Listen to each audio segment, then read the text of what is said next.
Now, joining us tonight is Pieter Vermeulen. He's the outgoing South African ambassador to the Philippines. Good evening, sir. Good evening. It's a very big pleasure to be here. Now, tell us about the World Cup. What's going on?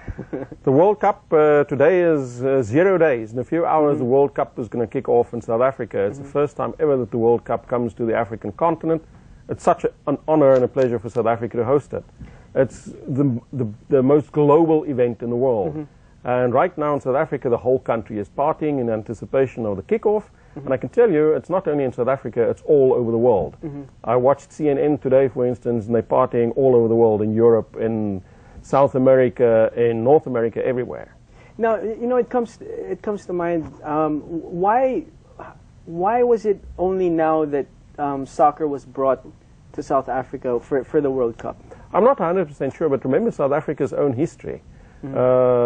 We were isolated because of the apartheid policies of the past. In 1994, South Africa actually came out of that, and we had our first democratic elections. And I think South Africa, in Africa, has the wherewithal to be able to host an event of this magnitude, because it is the biggest sporting event in the world. It's actually being watched by more people, more spectators than even the Olympic Games. Now, you know, you said a while ago that soccer is all over the world. I have to say, also Filipinos. Yeah. We're all over the place. And, you know, I know a lot of Filipinos also who love soccer. And I've been invited to several parties to watch tonight the soccer event. What role do Filipinos play in, let's say, in South Africa, like in general? Well, let's start with the Soccer World Cup. Okay. There's quite an interesting story about what role Filipinos played. We had to prepare 10 stadiums in South Africa, 5 brand new. 10. And each stadium can hold how many people? Well, it varies from 45,000 to 91,000, in fact. And in the construction of these, the construction companies came to the Philippines to recruit Filipino specialists, engineers, special projects managers, and things like that. So the Filipinos already, in the preparation of the World Cup, played a role for which we are very thankful, and we want to thank them. Now, these are temporary workers, right? That's right. But they also have an option to stay if there's a job offer, I guess. Well, I suppose, but in this case, they went for a specific project, occasion, and for a special project. How about for the sport? Have you met or have you seen you know, up and coming Filipino soccer players or soccer teams? In the preparation for the World Cup, we worked together with the PFF, the Philippine Football Federation here in the Philippines. And what I've seen in the 4 years that we've been working with them is how soccer is growing here in the Philippines. And I've met your national team, in fact, and they're going places, I think. I have no doubt that soccer is going to grow here in the Philippines. Now, for players, for you know, the young soccer players, what would you advise them, or what would you tell them, you know, as words of inspiration? Maybe one day they could play in the World Cup. This is a global sport. It is played in all countries in the world. It has become a huge industry. If you become a professional football player, it is possible to make a very, very good living out of it. Now, on a personal note, do you have a favorite team or a favorite player? My favorite team is South Africa. And your favorite you can player? Just imagine. Well, I think our captain, Adrian, is the most capped South African player. He was the youngest player ever to be selected for South Africa. And we put a lot of hope on what he's going to do for us in the World Cup. Do you play soccer, actually? No, I don't. No. Even in school? No, I never did. I played the racket sports. Okay. I actually tried soccer, but, you know, I went back to basketball. Because, you know, my generation, most Filipinos play basketball than any other sport, but, you know, it's leaning towards soccer now.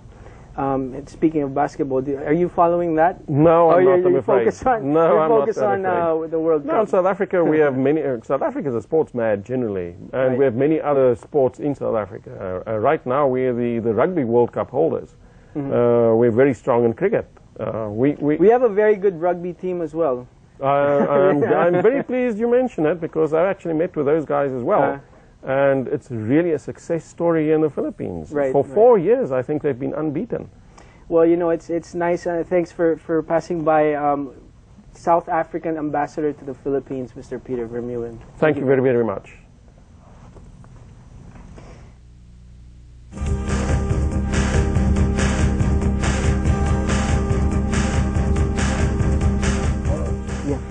Now, a designer promotes Philippine pride by showcasing the best of Filipiniana fashion in one of the world's fashion capitals.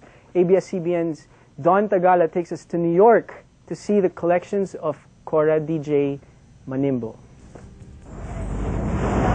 This Filipina designer gave the traditional Maria Clara wear a modern twist. Cora DJ Manimbo is one of the Philippines' leading designers and promoter of the Filipiniana dresses. By giving the Pinay wear a westernized upgrade, Manimbo says her collection is more wearable, even with the changing seasons here in the U.S. We always have the panuelo. The usual traditional panuelo has the biggest collar to frame the face of the wearer. And I've always believed that the kimono, the Maria Clara sleeve, is very, very elegant and can be adapted to the modern times. These finely crafted kimonos and gowns are meticulously embroidered, beaded and hand-painted in Marikina, Philippines. Manimbo says she has scoured the Philippine Islands to find indigenous materials for her collection, from red pineapple fibers, banana plant fibers, to the Tivoli hand-woven fabric called tinala. I've always believed that every Filipino should have the duty to promote our culture. We are at par to the best of the world. We're even more culturally minded than the rest of the world. Top Philippine government officials, diplomatic officials, and socialites love her designs. With her exhibit at the Philippine Center on 5th Avenue, Manimbo is hoping that her clothes could attract mainstream U.S. customers as well. She made clothes for women to enjoy and to look like clothes. Yeah, just like last night, we were outside sa window. Maraming tumigil, all walks of life, puti, itim, and they were really marveling at her design. Her collection, known as Essentially Filipino, is now on display at the Philippine Center in New York as part of the Philippine Independence Day celebration until June 12. Don Tagala, ABS-CBN.